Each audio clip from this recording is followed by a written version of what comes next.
Dancin Pete Rhoda here.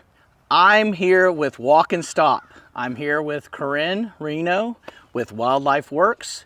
We're going to talk a little bit about those rodents that show up that you don't want. So welcome and tell us a little bit about what you do. Sure, let's go into it. My name is Corinne. I own Wildlife Works LLC. We are a humane capture relocation company. We come in, we handle wildlife issues from rodents to squirrels to raccoons, snakes, pretty much anything on your property that you don't necessarily want there. We'll come and we'll take care of for you. Very good. So we're stopped. Let's go ahead and turn, and what do you see? What's the first thing you would do at this barn? Absolutely. So one of the biggest things that we see with barns and open structures of any kind is going to be rodent entry. And I'm sure any of us who have feed or wildlife outside, that's something that we've probably experienced before. The first thing that I would want to do is take a lap around, look at the edges of the structure, see if there's any chewing, any gnawing, and then we go to a feed room or a tack room. So for example, right here, I notice already in the top corner of these rafters, you can see there's a hole. That's definitely chewed by rodent. Usually it's going to be squirrel. It could be rat, but they have those teeth that don't stop growing, so they have to continuously gnaw. So a hole like that would be a big indicator for me that there's a problem right there, here. we've stopped, we've checked things out, now we're going to walk. Let's walk around the barn. So moving out this way, coming to a feed room. Feed rooms are a big attractant for any wildlife. They're going to be looking for food, they're going to be looking for shelter, they're going to be looking for water, and here they've got both shelter and food. Sometimes if you've got a water source here, they've got all three in one location.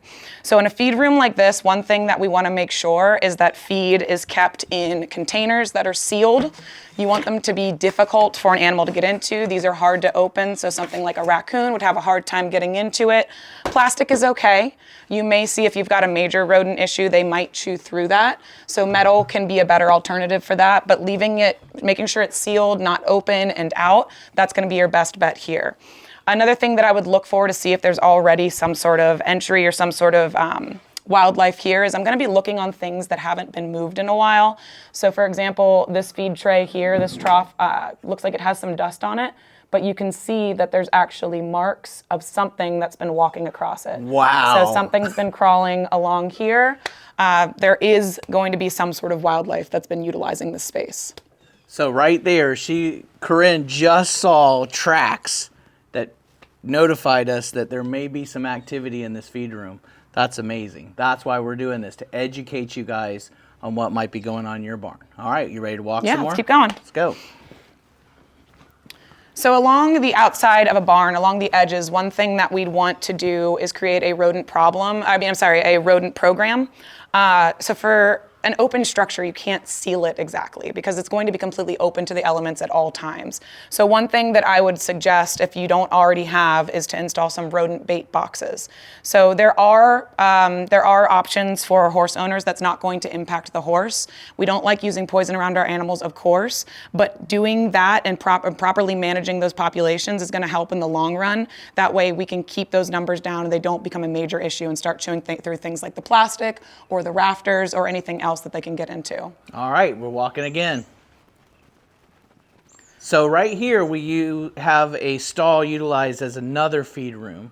So not to make judgments, this is to educate. Just remember that when we go through this, we're at the barn I stay at and train out of. It's to educate you. It's not to put down the people that own the place, to put down my management. It's to educate. That's why I want to do it at my place, so that people go, oh, well, Pete went to our place and bashed us. And I'm like, no, we're educating people. I want the expert to tell me what's going on here. That's the biggest thing, is making sure that everyone knows what they can do to improve and help reduce any sort of conflict. So a feed room like this, where feed is left open to the elements and wildlife, this is going to be a huge attractant for anything that's able to get their paws in it, really. So placing some sort of container, whether it's that metal container that we discussed or even just a plastic container, is going to help take away that attractant for that animal. And what about the open space? Ideally, if it can be an enclosed space, that's going to be your best bet. If you don't have that option and you have it open, having those containers is going to be your next option. And that's totally fine. It's just keeping it out and away from that wildlife. When it's open like this, yes, you do have that access, but just doing your best to make sure that you're mitigating that conflict.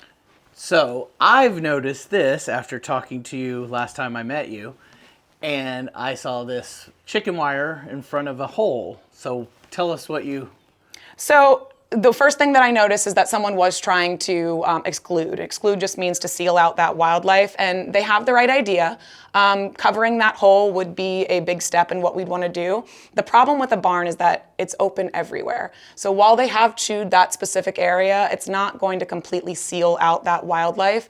And another thing that I would use instead of the chicken wire is something that's a smaller gauge. So you want something that has a smaller entry, or it reduces the entry. So something as large as chicken wire, a rodent can get its head through. We use a 1/4-inch hardware cloth to make sure that nothing is actually able to enter whatever it is we are trying to exclude.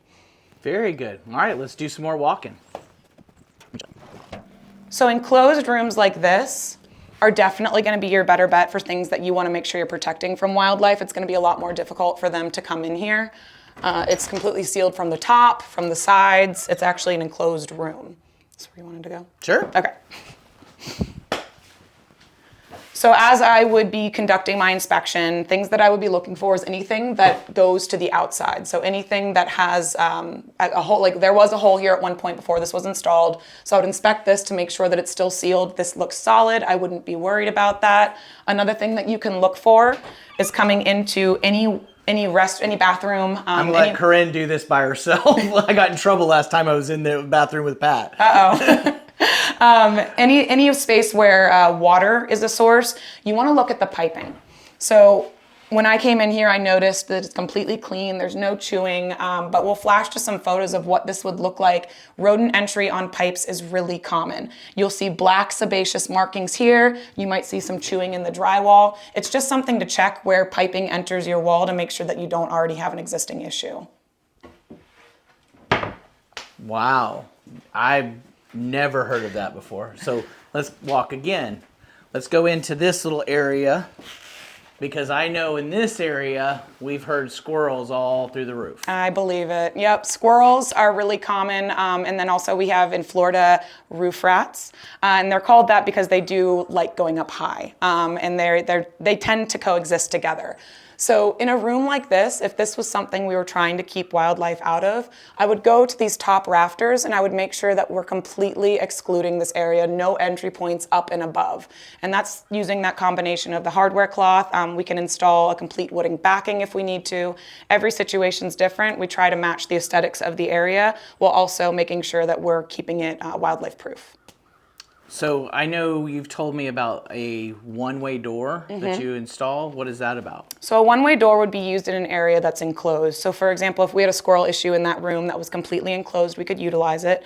It's a door, it looks like a trap, but it's actually a door that the wildlife can use to exit, but they can't re-enter. And so the idea there is it's a humane way for that animal can go on, it can live its life, it can find another home, but it knows now that it can't access the space that you had. That's your area, and wildlife goes outside.